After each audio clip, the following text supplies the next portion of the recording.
ನಿಮ್ಮ ಹಳೆಯ ಚಿನ್ನದ ಒಡವೆನ ಅಧಿಕ ಬೆಲೆಗೆ ಮಾರಬೇಕೆ? ಆಟಿಕಾಗೆ ಕಾಲ್ ಮಾಡಿ 8880 ಅಟ್ಟಿಕಾ ಗೋಲ್ಡ್ ಕಂಪನಿ. ಪತಿ ಅಕ್ರಮ ಸಂಬಂಧಕ್ಕೆ ಬೇಸತ್ತು ಪತ್ನಿ ಆತ್ಮಹತ್ಯೆ ಪ್ರಕರಣಕ್ಕೆ ಸಂಬಂಧಪಟ್ಟಂತೆ ಪತ್ನಿ ಸಾನಿಕಾ ಮತ್ತು ಪತಿ ಶರಣು ಮಾತನಾಡಿರೋ ಆಡಿಯೋ ಈಗ ಲಭ್ಯವಾಗಿದೆ.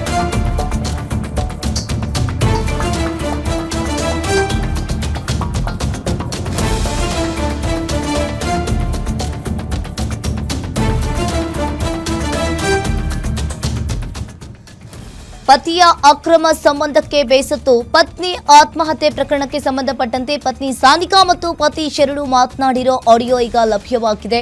ನನ್ನ ಮತ್ತು ನನ್ನ ಮಗುವಿನ ಹೆಣ ನೋಡ್ತೀರಾ ನೀವು ಅಂತ ಹೇಳಿದ್ದ ಸಾನಿಕಾ, ಇದೇ ವೇಳೆ ಅಕ್ರಮ ಸಂಬಂಧ ವಿಚಾರವನ್ನ ಪತಿ ಶರಣು ಬಾಯ್ಬಿಟ್ಟಿದ್ದಾನೆ.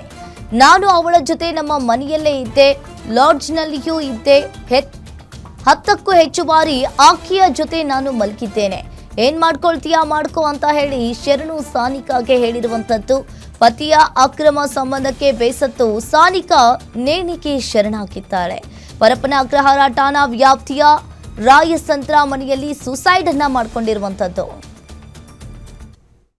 ಎಲ್ಲರೂ ಕೇಳ್ಕೊಳ್ಳಿ, ನಂದು ನನ್ ಮಗನ್ ಹೆಣ ನೋಡ್ಬಿಡ್ತೀರಾ ನೀವೆಲ್ಲರೂ.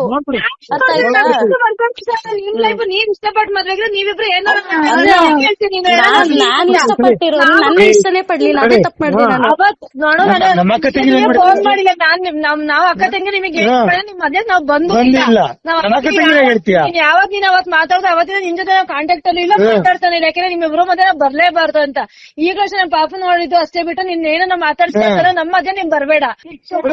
ನಾನು ಅವನಿಗೆ 3 ಸಲ ಕಡೆ 10 ಸರಿ ಮಾಡಿದೀನಿ ಕಡೆ 10 ಸರಿ ಮಾಡಿದೀನಿ 10 ಸರಿ ಮಾಡಿದೀನಿ ಕಡೆ. ಮನೆ ಕರ್ಕವನ್ನೇ ಮಾಡಿದೀನಿ, ಲಾಡ್ಜ್ ಎಲ್ಲ ಮಾಡಿದೀನಿ, ನಾನು ಕಾರಣ ಮಾಡಿದೀನಿ.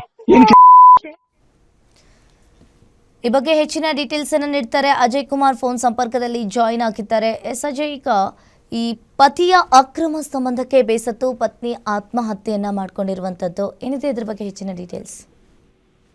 ಖಂಡಿತವಾಗ್ಲೂ ಅಂಕಿತಾ, ಈಗಾಗ್ಲೇ ಆತ ಮಾತಾಡಿರುವಂತಂದ್ರೆ ಈ ಶರಣು ಅಂತ ಹೇಳಿ ಯಾರೋ ಇದ್ದಾನೆ, ಆತ ಮಾತನಾಡಿರುವಂತಹ ಆಡಿಯೋ ಕೂಡ ಈಗಾಗ್ಲೇ ಸಿಕ್ಕಿರುವಂತದ್ದು. ಅದರಲ್ಲೂ ಕೂಡ ಆತ ಕ್ಲಿಯರ್ ಕಟ್ ಆಗಿ ಹೇಳ್ತಾನೆ, ನನಗೆ ಆಕೆ ಜೊತೆ ಸಂಬಂಧ ಇರುವಂತದ್ದು ನಿಜ ಅಂತ ಹೇಳಿ ಕೂಡ ಇಲ್ಲಿ ಸಾನಿಕಾ ಕೂಡ ಹೇಳಿರುವಂತದ್ದು. ಅಂದ್ರೆ ಸಾನಿಕಾ ಮತ್ತು ಈ ಶರಣು ಕುಟುಂಬಸ್ಥರು ಮತ್ತೆ ಅವರ ಅಕ್ಕ ತಂಗಿಯರು ಕೂಡ ಮಾತನಾಡುವಂತ ಸಂದರ್ಭದಲ್ಲಿ ಸಾನಿಕಾ ಕೂಡ ಅದೆಲ್ಲವನ್ನು ಕೂಡ ರೆಕಾರ್ಡ್ ಮಾಡಿರುವಂತದ್ದು. ಅವರು ಕೂಡ ಕ್ಲಿಯರ್ ಆಗಿ ಹೇಳ್ತಾರೆ, ಅಂದ್ರೆ ನೀವೀಗ ಮದ್ವೆ ಆಗಿದ್ರೆ ಇದ್ಮೇಲೆ ನೀವು ಕ್ಲೀನ್ ಆಗಿ ಇತ್ಕೊಂಡು ಹೋಗ್ಬೇಕು ಅಂತ ಕೂಡ ಅವರು ಹೇಳ್ತಾರೆ. ಆದ್ರೆ ಇಲ್ಲಿ ಸಾನಿಕಂಗೆ ಇಷ್ಟ ಇರೋದಿಲ್ಲ, ಯಾಕಂದ್ರೆ ಈತನ ಏನೋ ಕರ್ಮಕಾಂಡಗಳು ಮತ್ತೆ ಈತನ ಅಕ್ರಮ ಸಂಬಂಧದ ಬಗ್ಗೆ ಎಲ್ಲವೂ ಕೂಡ ಈಗಾಗ್ಲೇ ಆತನೇ ಕೂಡ ಹೇಳ್ಕೊಂಡಿರ್ತಾನೆ.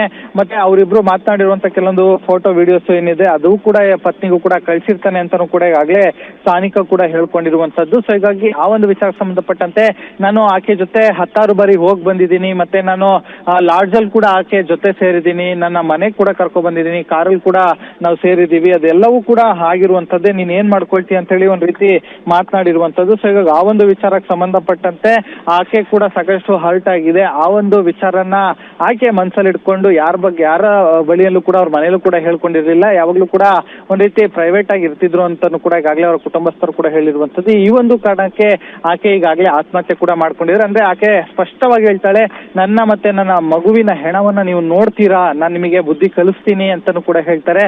ಆದ್ರೆ ಅದು ಯಾವ್ದಕ್ಕೂ ಕೂಡ ಕೇರ್ ಮಾಡೋದಿರಲ್ಲ ಆ ಶರಣು. ಆತನ ಏನೊಂದು ವರ್ಷನ್ ಇರ್ತದೆ ಅದನ್ನ ಮಾತ್ರ ಆತ ಮಾತನಾಡಿರ್ತಾನೆ. ಸೊ ಹೀಗಾಗಿ ಆ ಒಂದು ವಿಚಾರಕ್ಕೆ ಸಂಬಂಧಪಟ್ಟಂತೆ ಈಗಾಗಲೇ ಆಕೆ ಕೂಡ ಏನು ಸೂಸೈಡ್ ಕೂಡ ಮಾಡ್ಕೊಂಡಿರುವಂತದ್ದು. ಅವರ ತಂದೆ ತಾಯಿ ಈಗಾಗಲೇ ಪರಪ್ಪನಗ್ರಹಾರ ಪೊಲೀಸ್ ಠಾಣೆಯಲ್ಲೂ ಕೂಡ ಕಂಪ್ಲೇಂಟ್ ಅನ್ನು ಕೂಡ ಕೊಡ್ತಾ ಇದ್ದಾರೆ. ಆತನ ವಿರುದ್ಧ ಕಂಪ್ಲೇಂಟ್ ಕೊಡುವಂತ ಎಲ್ಲ ಸಾಧ್ಯತೆಗಳು ಕೂಡ ಹೆಚ್ಚಿರುತ್ತೆ. ಈಗಾಗಲೇ ಪೊಲೀಸರು ಕೂಡ ಏನು ಮೃತದೇಹವನ್ನು ಪೋಸ್ಟ್ ಮಾರ್ಟಮ್ಗೂ ಕೂಡ ಈಗಾಗಲೇ ಕಳಿಸಿರುವಂತದ್ದು. ಅಂಕಿತಾ, ಥ್ಯಾಂಕ್ ಯು ಅಜಯ್ ಕುಮಾರ್ ನಿಮ್ಮೆಲ್ಲ ಮಾಹಿತಿಗೆ.